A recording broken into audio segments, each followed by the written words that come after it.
Hi, I'm Carol Zelkin, the Executive Director of the IMCCA. Today we're proud to welcome Synnex to the IMCCA as our latest Platinum member. Synnex is the AV and collaboration industry's preeminent hybrid distributor, providing both equipment and value-add services to their clients. The breadth of Synnex's expertise is remarkable. They cover the AV space, the IT space, and extend a bit into the consumer electronics space, an exact parallel of where our industry is going. Their Vice President of Product Management, Sandi Stambaugh, joined our David Danto today to tell our viewers about what she and Synnex do. Sandi herself has been a longtime star of our industry, recognized multiple times as one of CRN's most powerful women of the channel, as NSCA mover and shaker, and along with everything else she does, she is currently serving on the board of directors for the Digital Signage Federation. David and Sandi, why don't you take it away? Thanks very much, Carol. Really appreciate it. And it is my pleasure to be joined by my industry colleague and friend, Sandi Stambaugh, today. Sandi, why don't you tell everybody what you do in the industry and how you've gotten to where you are? Sure, absolutely. So Sandi Stambaugh, I'm Vice President of Product Management at Synnex. I do want to really quickly just correct Carol just slightly. I did serve 4 years on the board of directors for Digital Signage Federation. I'm now considered an ambassador, actually, to that board, so still involved, but I'm no longer on that board. But have been with Synnex for about 17 years now. Was responsible, along with a couple of my colleagues here at Synnex, for starting our AV practice. And digital signage practice, and what soon became VisualSolve, as we kind of coined it in the market. But responsible for the brands at the Visual Solutions brands and collaboration brands at Synnex, as well as our business development team, and then those that are kind of part of that overall organization. And so so really involved in the industry. I'm very passionate about the AV space as well as the communication space as a whole. And I'm excited to be here with you, Dave. Great, thank you. I think you and I met years ago at one of the last Infocom 100 sessions. Those were interesting when those things are done. So yeah, we were both long timers in the industry. Although you said you have college age kids, and I still don't believe that. So I'm not gonna push on that. I get the gray from my kids. It's hereditary. So tell us about. I mean, those are terms I've heard thrown around. The VisualSolve and your new division Collab Solve. Exactly what are they, and what do you do with them? Yeah. So when you see a solve at Synnex, it really means that it's our focused effort around a specific solution, whether it's a horizontal solution, a vertical solution, technology, or those types of things. And so our VisualSolve practice is really everything around visual solutions. So within that, we say it's professional AV, our physical security, our surveillance, our camera business. So that includes professional video, broadcast as well, and our digital signage practice. And then for CollabSolve, we actually launched, collaborative communication actually was a part of VisualSolve up until last year. Actually, right before, the insanity of our current world hit, we actually built out CollabSolve. So it's our collaboration business. And, with the importance of collaborative communications, cloud communications, and those types of things, becoming more and more prevalent, we actually felt like spinning that out and making it a little bit more cohesive enablement effort for our customers was really, really important. And so we did that. We actually launched it early March. And so with both VisualSolve and CollabSolve, it's really about pulling together the full ecosystem of brands that Synnex offers within a technology solution, helping to simplify the advancement of those solutions and enabling our partners. And so within each of those, we have dedicated sales teams, we have dedicated support teams, whether it's product or business development. We have pre-sales support, engineers, actually CTS, CTSD, CTSI engineers on staff that really help to build out, help support our customers as they're building out technology solutions. We have enablement efforts through education, engagement, and enablement. And then there's end-to-end services. So from everything from the site survey on the front end, I talked about pre-sale support, all the way to installation, integration, post-sale support. We've really spent a lot of time and energy and investment around building out a full support mechanism for our customers. And we do that within both, like I said, the visual solutions category as well as collaboration. Those are the two that I'm responsible for. And then there are many others around Synnex as well that are a part of what we do. That's terrific. You brought it up, so let's break away just for a second and talk about these crazy times. As we're recording this, we don't, you'd think we're near the end of a pandemic. We're not. We're probably stuck in the middle of one, and we don't know how long it's going to go. It's been I call it a horrible perfect storm. In that the tragedy of all the human loss, but we've the collaboration space, the home broadband has really stepped up. What has Synnex done around that space to meet the challenge for its partners and for the users that you work with? It's because a lot of companies in our industry have really come through and kept businesses going when otherwise they couldn't. Right. So, first of all, as I have to say the health and safety of our employees, our manufacturer partners, as well as our customers is utmost importance. And so because of that, the Synnex team, the Synnex family has been actually working from home for the most part since March, right? Since early March. We have kept our warehouses open. So our warehouse staff, we have a lot of support teams that even through this, challenge where the sales and marketing and many of the other Synnex teammates have been working from a home environment, they have continued to go into the warehouse to make sure our customers are taken care of. We were deemed essential. Obviously, we support, the technology that we provide really supports the ecosystem and the infrastructure of the U.S., right? Of a lot of really, really important, functions throughout the U.S. And so it was very important that we kept open, and we have done that. So all of our, facilities have stayed open from a distribution, warehousing, that type perspective. We've been able to respond within the same timeframes, the same SLAs as before with our customers, as well as with shipments and that type of thing, as the cities would allow, right? As the city shuts down and we try to deliver our products, sometimes we can't do that, right? But so we've really had to be nimble in the way that we approach it.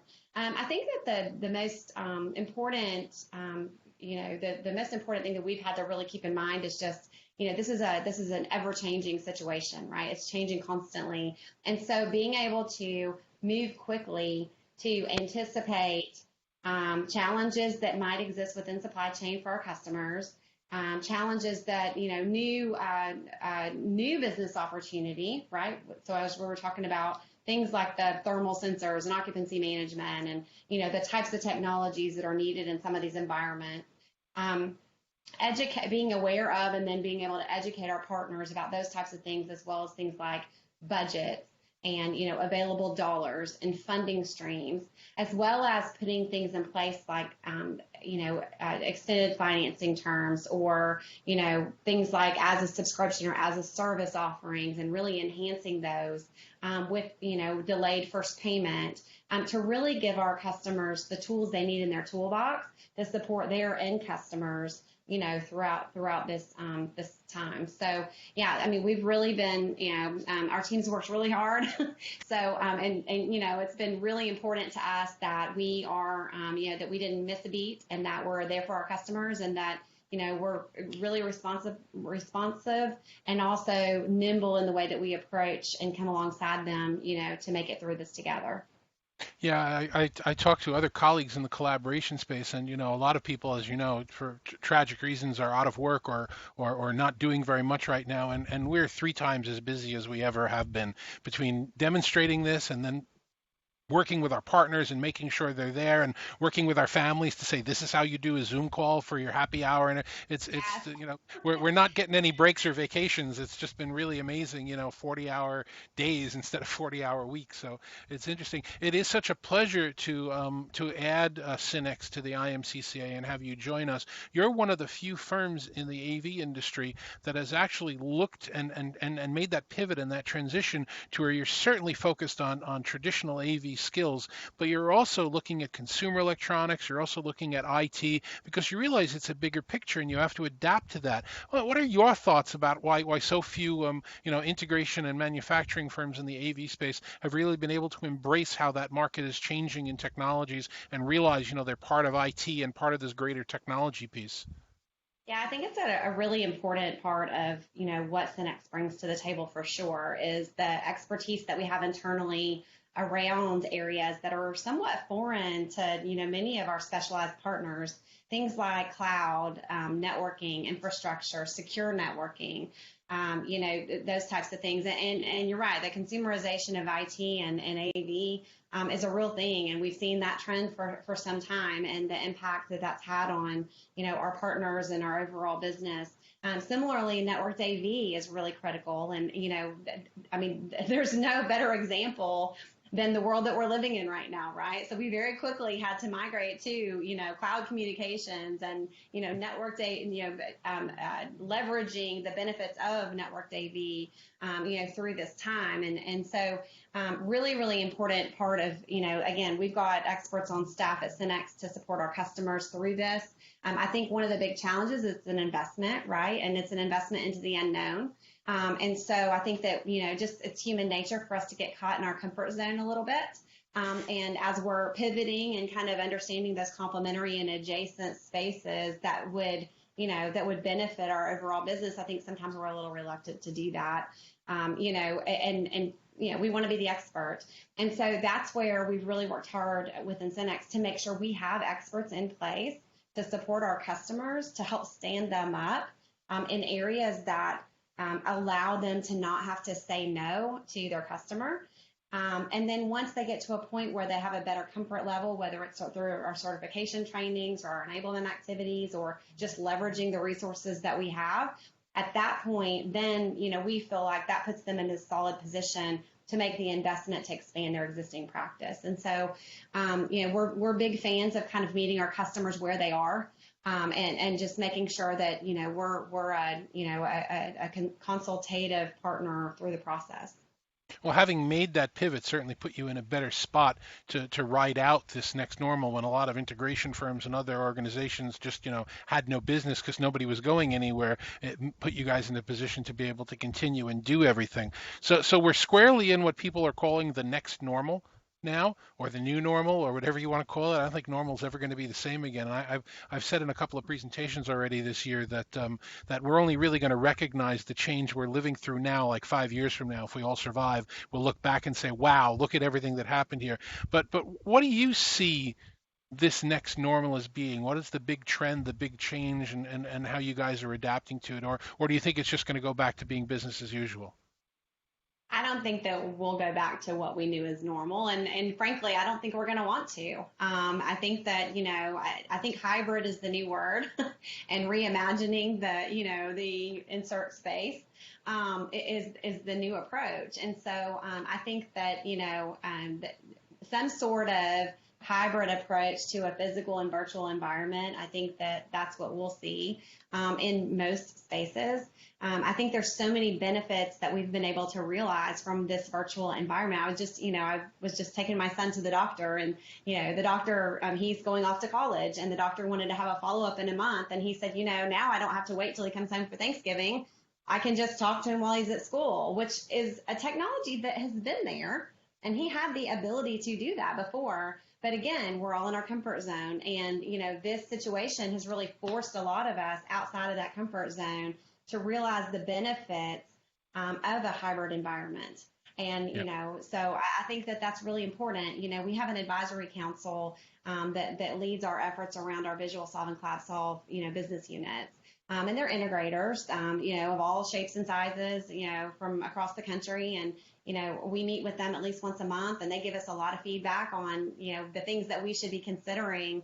And some of the feedback we've gotten from them is just that the different level of access and the efficiencies that can be gained through not just a face-to-face meeting, but then also adding the layer of hybrid, of virtual engagements to that as well. So their salespeople can be more productive because they're not having to stop and go spend a day of training. They can actually pop into a training and have a sales call 5 minutes later. So I think that there's, again, some benefits that we've realized through this. But I do think that we're missing the face-to-face interaction. You can't replace it, really. Right. So I think that, it will definitely, I think some of us will try to go back to some of the old normal, but I think we're going to meet somewhere in the middle and see the benefits of both. Yeah, it's going to swing back, but it's never going to swing back all the way again. I completely agree with you. Okay, last couple of questions here. So let's say we've got some IMCCA members that for whatever reason have not heard of Synnex before. What's the one thing you want them to understand about what your organization does, what you do in it? What's your top 1 or 2 points that you want them to take away from this? Yeah, so first off, I'd say we're a distributor, right? So that's what we do. We don't sell to end users. We're strictly in place to support resellers and integrators of technology, right? So Synnex has been around. We're a public company, SNX, on the stock exchange. We've been around for 30 plus years, and we're not going anywhere. So we're stable. We're here to help our partners. We have a passion within our organization to help our customers, and we see customers as both our vendor partners and our reseller partners. So it's not just pick, pack, and ship. It's not just moving boxes. We are in it with our customers to really understand what their pain points in business are, how we can come alongside them and make it easier and less expensive for them to operate, and really support them with our infrastructure and with the investments that we've made and the tools that, like I said, the tools that we have in our toolbox for them. So that's really our passion. That's what drives us. And we love this business. So we love the people and Dave, you and I were just talking about that, right? Being at InfoComm 100 or the BLC or being, these times together. It's truly a family, and we really love that part of it. And so it makes us the amount of investment that we want to make, either personally, right, or within our organization overall, even greater, because we want to see our partners succeed. And so that's what I would say. And I guess maybe the last thing would be, if you're not familiar with Synnex, if you're not familiar with our team, with VisualSolve or with our CollabSolve team, you can reach out to us at visualsolve@synnex.com, at collabsolve@synnex.com. Somebody from my team would love to talk to you. We'd love to tell you, about our organization and the things that we've put in place to help support our partners. It is definitely about selling product, but that's not our primary focus, at least on our team. So, so that's what we're here for. We want to make sure our partners are successful. That's great. So we've got the website. You gave us that. If somebody wants to follow up with you personally, reach out to you, is it an email? Is it through social media? Is it through LinkedIn? What's your preferred way of being contacted? All of the above, but my email address is Sandi, Sandis, at Synnex, Synnex.com. Sandi, thank you very much. I'm praying at some point in the near future we'll be able to see each other in the same room again at some point, whether it's in Barcelona or somewhere else in this world. But we wish Synnex the best, and we couldn't be more pleased to welcome you guys to the IMCCA. So we'll keep you involved in all of our events going forward. Thanks again for spending the time with us today. Perfect. Thanks, Dave.